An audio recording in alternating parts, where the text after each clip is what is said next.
welcome. We got the co-showrunner here, Oren Uziel. Yeah. Uziel, right? There we go. We also got Lamorne Morris. Whoa! And Jack Huston. He plays Flint Marco. Let's hear it. Yeah! Woo! Hello. Woo! First of all, incredible job. It is great to see you guys. Thank you so much for joining us here at the Grove. Look, I'm going to jump right into this because Nick Cage, we've already heard him, is Spider-Noir in Into the Spider-Verse, but this is not connected to Into the Spider-Verse, but he still brings that same noir energy. When you and Steve Lightfoot were developing this show, can you talk about just bringing that energy and that spirit of Spider-Noir to the screen? Sure. I mean, we knew that he already was comfortable with the character, so he's looking like a little boy. he He hasn't got the I'll do it.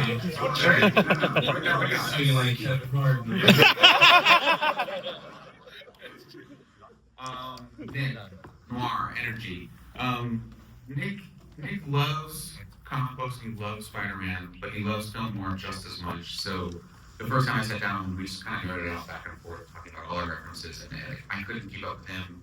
And so making the show and then making this character with him, he's the only guy in the world who could have done it and could have done it the way he did it. So, like you're saying in episodes, things get weirder and weirder the deeper we get into the show, and it was all because Nick is kind of genius. Look, I love that episode 6. I'm not going to spoil anything, but it does remind me, I think I told you guys last night, it reminds me of a Universal classic monster movie. It's absolutely phenomenal. It's incredible. Oh, yeah. We can't say nothing about it yet. Yeah. Just wait. Trust me. It's worth the wait. Lamorne, for you, Robbie is somebody that is trying to bring truth to life in journalism. And he's a hero in his own right. What does heroism mean to Robbie? And did you were you inspired by any real life journalists to get into the role? Yeah, I think being equipped with information or being the person that can relay the truth is his idea of heroism. Also, holding up to your end of the bargain. Sure. Now, sure, Ben didn't ask for these abilities, but he has them, and the people need them, especially during this time, post-war, Great Depression. People are kind of going through it, and so the bad guys can take advantage from time to time. And if you have the ability to swing from building to building, damn it, swing from building to building. Yeah. Do some stuff. And as a regular person, if you have the ability to help your neighbor out with something, take out the trash for an old lady, to do what you got to do. That's it's never too small to be a hero. And I feel like that's what I believe, but that's also what Robbie believes. And upon doing research on this character, the comic books give you some information about Robbie. The Raimi films give you a little bit about Robbie. But upon doing research, I just on journalism back in the day, I found this guy named Ted Poston. We call him the dean of black journalism. And he broke down so many barriers, so many walls, uncovered so many truths about what was happening in New York City, and it was especially hard to do when he wasn't given access to certain establishments. A lot of whites-only establishments. He couldn't actually get in and talk to these people, so he had to do a lot of sneaky shit, and in order to arm the people with information. So Ted Poston, I actually believe this. I've said this before in past interviews. I don't know where the inspiration for Robbie came from, but I think it came from Ted Poston. Really? So if you just look at the guy, and I base a lot of my character on Ted. The cigarettes, his energy, even the haircut I have is a little bit Ted Poston-y in the show. So I definitely found inspiration in him. Again, when Robbie is given, you're given so much from the character, but when you're given the opportunity to add your own stuff to it, I decided to add a little flavor from somebody that people probably don't know that much about, and maybe add some light to his legacy as well. I love that. Great. Jack, let's talk about the fight scene in episode 1. Because you have that standoff with Nick Cage, but Flint says this line. He says, despite what I do for a living, I don't really enjoy hurting people. That tells you so much about him right there. What did that line help you understand about the character? Jack actually lives his character on the actual real Sandman. Yes, exactly. You had to go really far back to Egypt. It's so interesting you bring up that line because I always think, appearances can be deceiving. Like, don't judge a book by its cover. And I think I'm usually fairly intrigued by a character that doesn't seem to be what it sort of states on the tin. Flip was such a sort of tragic anti-hero. Something I keep saying is, good people can do bad things in desperate situations. And I think that sort of goes for a lot of the characters in this, and the internal struggle that these people are going through. Like Lamorne was just saying, we're dealing with post-war, Great Depression. It was a rough time, and these guys had come back to nothing, and they didn't have a pot to piss in. So it's that. But the great thing was that was my first week on the set was that fight scene with Nick, and it was just a week of beating the shit out of each other. and I'm like coming to work like an old man, and Nick's like, let's do it again, okay, cool. And you're like, wow, like he has the energy like nobody you've ever met. And off camera, we were talking about every film, every sort of music cue, and he'd sort of grill you on your knowledge, and he's like an encyclopedia. It's so much fun to really get to it. You realize just what a fan he is, and then the energy to come with that. My first week was the best first week of filming anything of all time. It's like you're playing obviously your hero with this beautiful script or scripts that we managed to sort of take on the set, making this, and it was just the best. So yeah, that was a good time. It's like, it hurt, but it was good. All it takes to have that kind of energy is to eat 2 whole chickens a day and 700 caffeine-infused energy drinks. Sounds like my diet. Out of curiosity for you guys, how many of you, is this your first time watching like a film noir style thing? A handful of you. So one thing that I hope happens, I hope this younger generation starts discovering these classic films like Maltese Falcon, which your grandfather, Jack, directed. Yep. Which is quite full circle. It started the genre. Yeah, started the genre. So are you hoping that younger fans and newer generations kind of pick up on these classics, like these old school noir films? I know.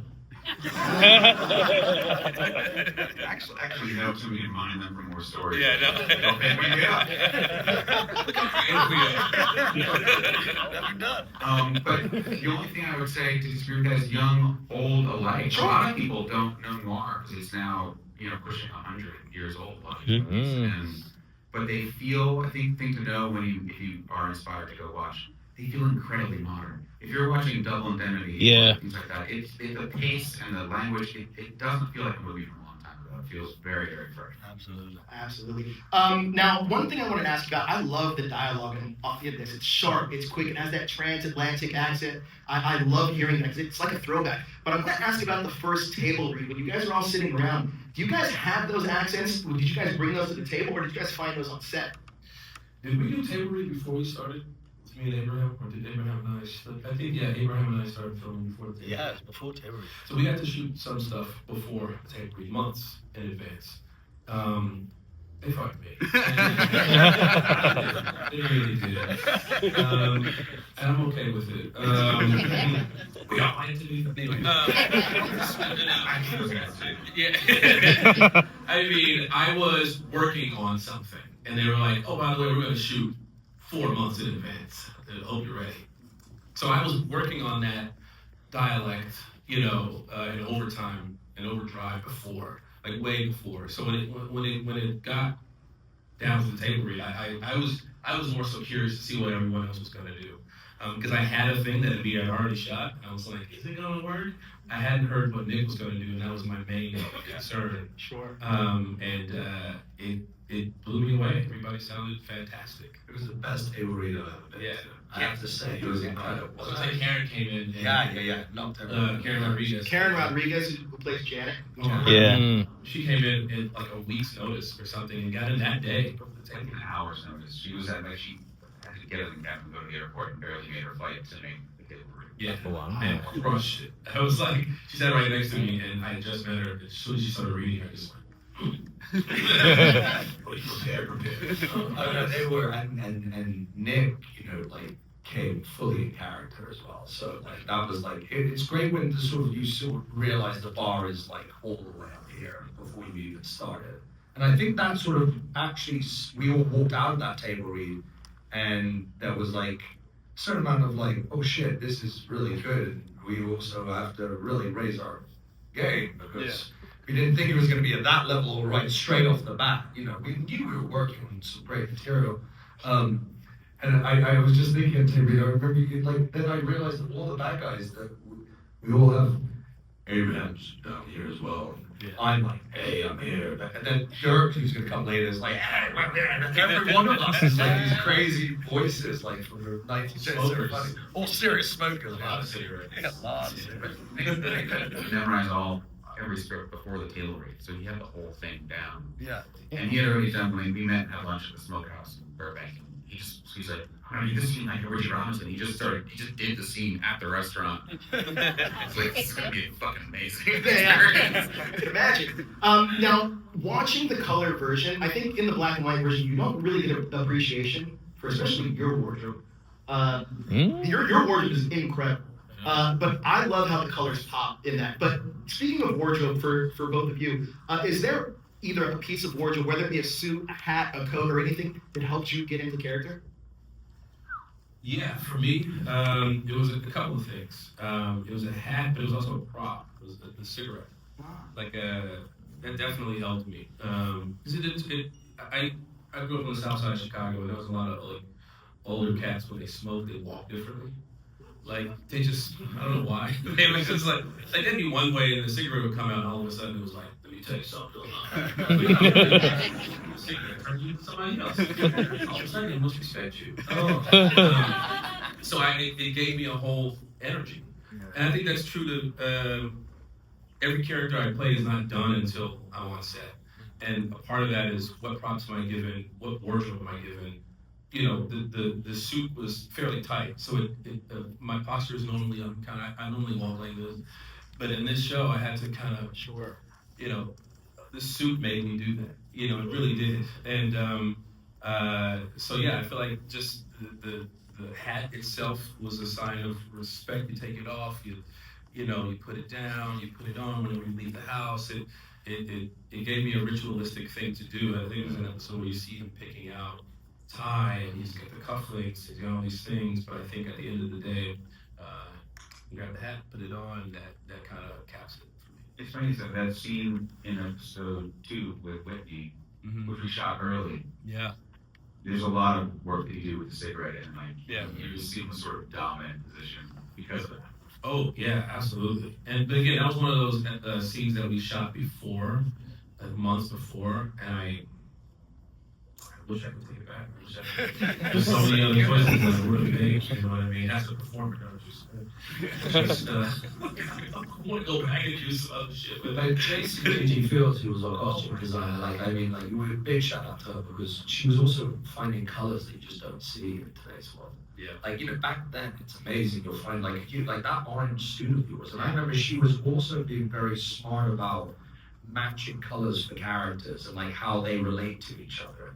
So sometimes me and Lily were in the scene together. There was something about us that was sort of matching, and she was thinking very much about that. I was thinking we'll get into character. They gave me huge shoulder pads, massive lifts, because I'm meant to be like 6'7" or something. I don't know what I meant to be, but it was, a bigger person. And then I just growl, do something like this. And I think after we were doing a photo shoot, I was next to Oren. And they were like, I was getting a photo, and then he just said to me, like, could you just growl? I'm sorry, it's what I do. But I'm it was like, that was the growl. So growl. Did you just growl? Photo shoot? It was just in a random photo shoot. We just watched the first 2 episodes, and they're directed by Harry Bradmere. He's absolutely incredible. Lamorne, you had some great stories yesterday about him. But on the creative side, Oren, I wanted to ask you, talk about the process of working with him, and for you guys as actors, talk about the process of him helping kind of get the characters out of you guys. For me, he's extremely collaborative. So he came in from day one, just kind of, I talked to him about everything, what the show's DNA was, what we were trying to do. He wrapped his brain around it, got on board. He loves actors. And so it's a very comfortable set, those first 2 episodes. Yeah, he's great. I worked with an actress who was in the show Fleabag, Ooh. Sean Clifford, and she is, when I say one of the best actors I've ever seen. I told her I was going to work with Harry, and she was just like, "You're going to love him. He's the best," and he was. He was one of the nicest for having so much prestige behind his name and acclaim. He was just so collaborative, just like you said. He was so cool. But I think he's so funny. He's so funny in how he gives a note. I don't know if I should. Yeah, we got to see it. That's a good impression. This is how he would give a note. So just bear with me for a second. Like, imagine you're here doing a scene. What's your name, sir? Robert. Imagine, Robert, you're doing a scene. You're sitting here talking with Warren, and then they yell cut, and then out of nowhere, like, he would just kind of be like, it would just be.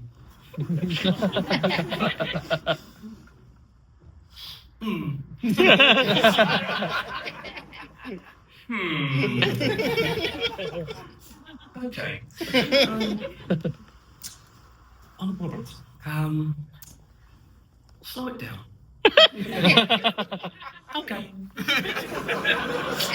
And he would just disappear into the shadows.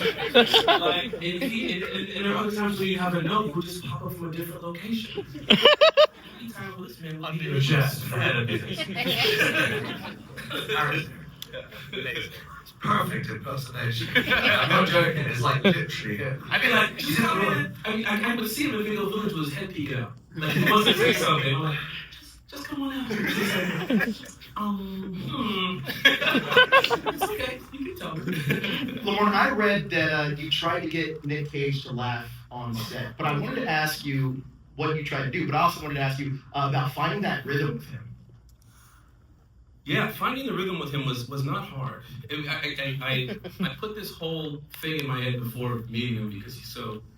It's fucking Nick Cage. So I was so nervous about it. My buddy Kyle up there, my writing partner, we do a show together. He's the biggest Nick Cage fan, so he was part of the reason why I was so afraid. He said, he's a cinephile. So I believe him. He's intense. Jesus. So, but when you meet him, he's just the coolest dude. He'll talk about anything. He knows about everything. He's like you said, he's an encyclopedia. And so, for me, we had a meeting earlier where we kind of just wanted to break the ice a little bit and just have a little chit chat about story. And it was that moment where I realized I was in good hands. Like he's so, like you said, he's off book with everything. So he knows more about your character than you do. And I remember there was a moment when I were talking on day one of us filming, and he started telling me he was asking me about a reference from episode 7. And at the time, I had only gotten episodes 1 through 4 from the studio, and I thought, I know they're tight-lipped about these things, but damn, I'm in the show. I want to know what happened. And he looked at me. I said, honestly, I don't want this to come off the wrong way, but like, I don't know what the fuck you're talking about. And he was just like, well, what do you mean? I said, I don't have the episodes. Why do you not have the episodes? So I was like, we gotta ask Oren. And he was like, but anyway, and he starts quoting a line verbatim of my character. And we just, from that moment on, we just started like having this cool back and forth. So it wasn't very hard. You know what I mean? I feel like he's very self-aware. He knows he's Nick Cage. He knows people are around and they're probably walking on eggshells and they're probably nervous, but he likes to break the ice with people, and he's so chill. Yeah. I love that. Now, there's so many fantastic actors in this show, and it must have been a who's who being on set and watching like acting class live in person. Can you talk about the vibe that you guys got on set and just working with all of these amazing actors? It was Tell us more, Jack. I'm right there. it's one of those shows where I always say there's an old quote of my grandfather's going back to the Maltese Falcon where he said 90% of making anything is casting, and that's a huge compliment when you are casting something which you do consider to be, very good. And in this case, I thought it was not just good, it was excellent. And it all comes from script. And when we got on set and when we did do that table read, but there were moments where you were in a scene and there were multiple characters. It's Brendan Gleeson, it's Nick, it's Abraham, it's Lamorne, it's characters, every single one, Lily obviously. And you can find yourself very easily becoming an audience member and just watching as it's going on, and then you just completely forget that you're actually part of the scene. You say, oh shit, I've got to do something here, which usually I just have to grunt. But it was an amazing, experience because I loved each one of them sort of individually, but actually to be in scenes. And we were also, on the backlots of Universal, of Warner Brothers, of, what was the old MGM, which is Sony now, and, these are the places where, our main set, soundstage, was where they shot The Wizard of Oz. So you're like walking around these little roads doing a noir and Spider in the Spider-Verse and Spider-Man of the 1930s, and you think, oh, the ghosts of all of these amazing actors have walked the same path into this same soundstage and sort of maybe did something kind of similar to what we were doing. So it felt like something really beautiful was happening. And each one of the actors felt incredibly lucky. And that's a rare thing. But we feel lucky all the time. But I'm saying, when I say lucky, it's like a different kind of luck. And this was one of those rare, unique opportunities that we were given. And it felt like we were given a sliver of another life.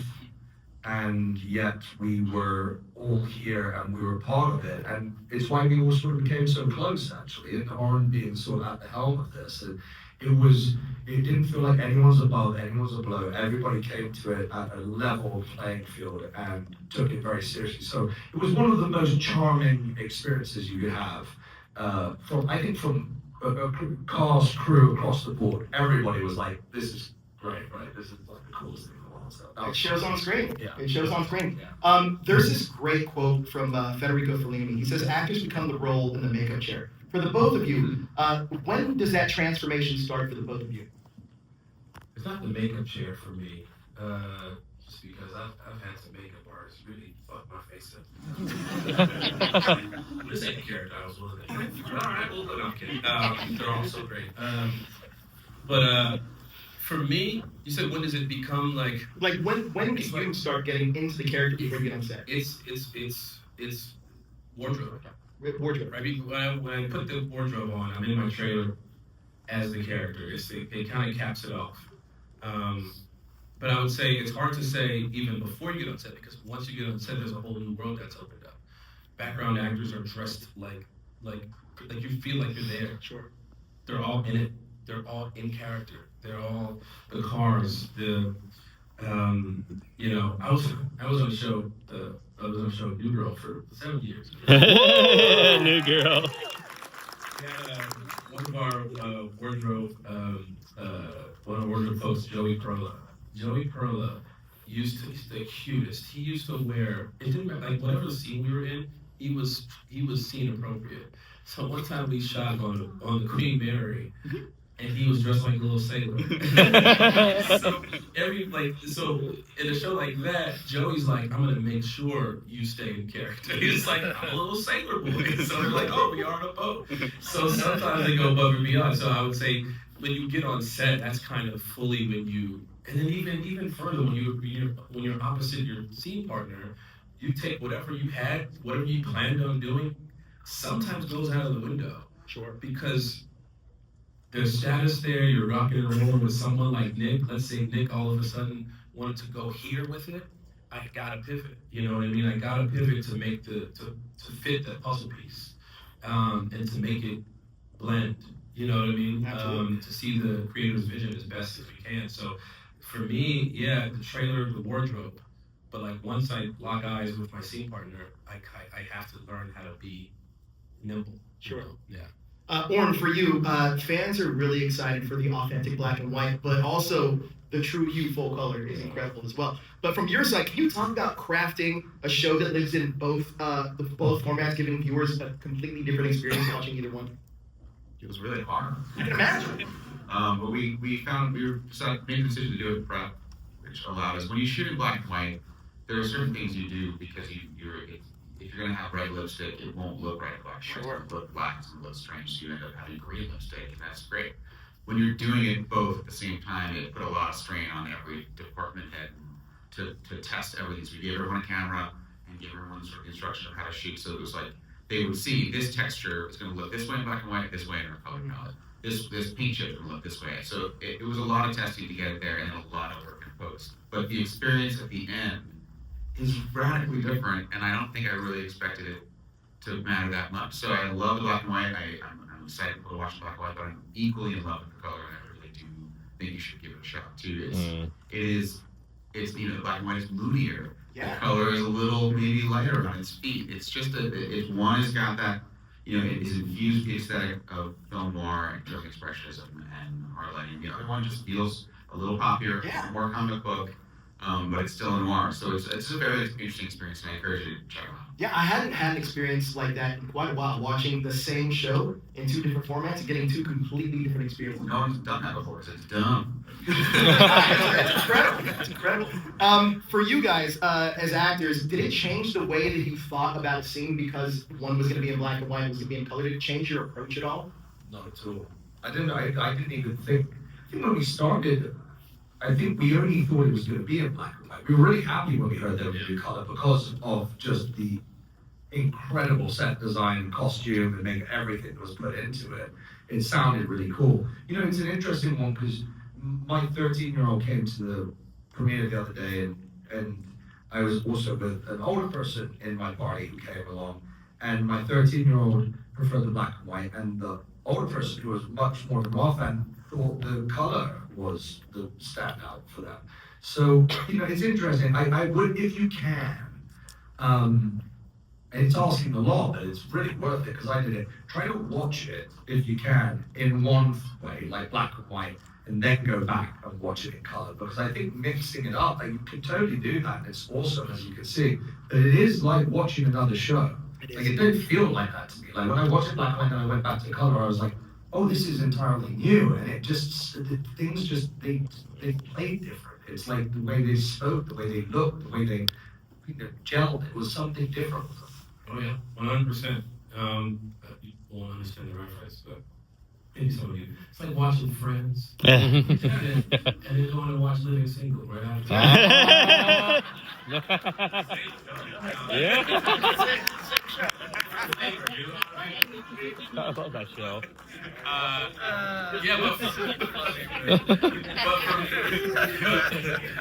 But for me, it wasn't like there wasn't like a. To start, I thought like, oh man, I gotta act black and white. You know what I mean? But